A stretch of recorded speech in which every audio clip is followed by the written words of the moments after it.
The anti-Donald Trump group, the Lincoln Project, condemning its co-founder, John Weaver. The New York Times reporting allegations from nearly 24 men who say that Weaver sent them sexually provocative messages, often suggesting that he could help them get work in politics. The Lincoln Project calling Weaver a predator, a liar, and an abuser, adding the totality of his deceptions are beyond anything any of us could have imagined, and we are absolutely shocked and sickened by it. Weaver has been on medical leave from the Lincoln Project since last summer and hasn't responded to NBC News' request for comment. NBC News political reporter Ali Vitali joining me now. Ali, before we dig into these allegations, first, for our viewers who don't know, could you tell them more about who John Weaver is and the major roles he's had within the GOP? Yeah, Allison, this is a name that you would know if you run in Washington circles and follow presidential politics. But if you're just the average American, you probably don't know who John Weaver is. He's a veteran Republican consultant. He has been a strategist on campaigns for the last 30 or so years, working for people like John McCain when he ran for president in 2000 and 2008. John Huntsman, as well as most recently, John Kasich in 2016. But after all of those presidential campaigns in the age of Donald Trump, he was a co-founder of, as you mentioned, the Lincoln Project, a group of Republicans and conservatives who have worked against Donald Trump. You've seen a lot of their ads. We hear a lot of them on our network. They have been one of the key thorns in Donald Trump's side since the time that he was elected president. But Weaver was someone who was on medical leave from that group. In my conversations with sources for this story, they point out that not only was he on medical leave, but he never actually worked physically with other staffers for the Lincoln Project. Because of COVID, they weren't working in one kind of centralized office. And so Weaver wouldn't have been there even before his medical leave. But those are all the parameters sort of surrounding these allegations, which, as you mentioned, total to more than 20, according to the New York Times. Yeah. All right, Ali, let's get into that a little bit. According to the New York Times, these accusations stretch back a number of years. When did they start getting public attention? Well, they stretch back about 5 years to 2015, at least as far as the New York Times has found.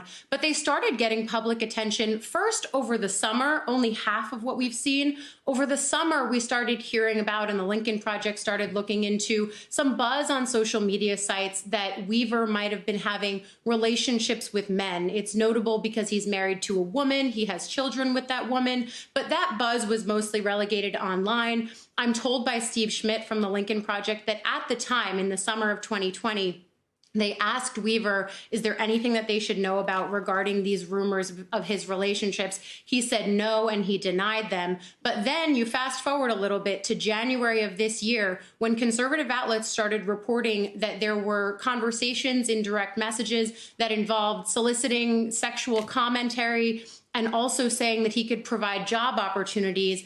Eventually, those screenshots started coming out. At that point, we heard from Weaver himself on January 15th. He released a statement saying that he was gay and also apologizing for these inappropriate messages. And we've only seen this escalate really from there with the Times story that published just yesterday.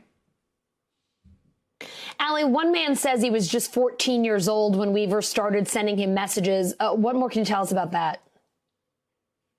Yeah, this is one of those oldest allegations that the Times found, that Weaver reached out in 2015 to a boy at that point who followed him on Twitter and was only 14 years old. At that time, Weaver would have been putting the pieces together for John Kasich's presidential run. And that chatter started, and the person in question here, the 14-year-old, said that eventually in 2018,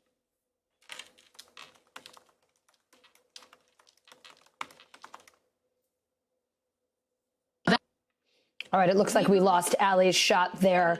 We'll try to get her back. We've got her back. Hey, Allison, can you hear me? Yeah, I'm sorry, Ali. The beauty of technology in a snowstorm, you froze. I think we lost you a little bit after you were talking about Kasich there.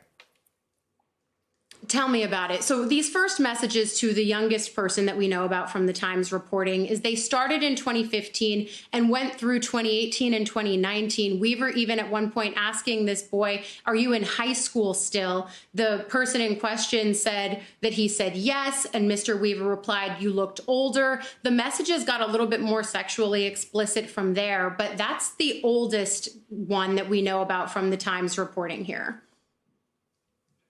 I know you spoke with Steve Schmidt, a co-founder of the Lincoln Project. What did he tell you about this? Yeah, I think my biggest takeaway, Allison, was that he was so unequivocal in saying that they didn't know what Weaver was doing until they heard from the Times a few days before the Times story published.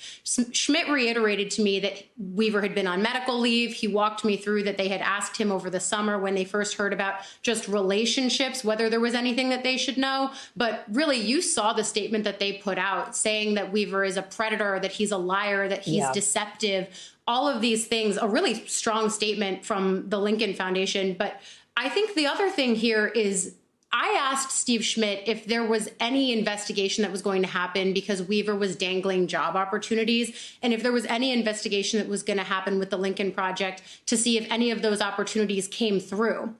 Schmidt told me they weren't going to be launching an investigation because they're confident that none of those job offers ever came through. And he says no staff members were hired under Weaver or at his recommendation. But again, they first said that they found out basically when the Times came to them.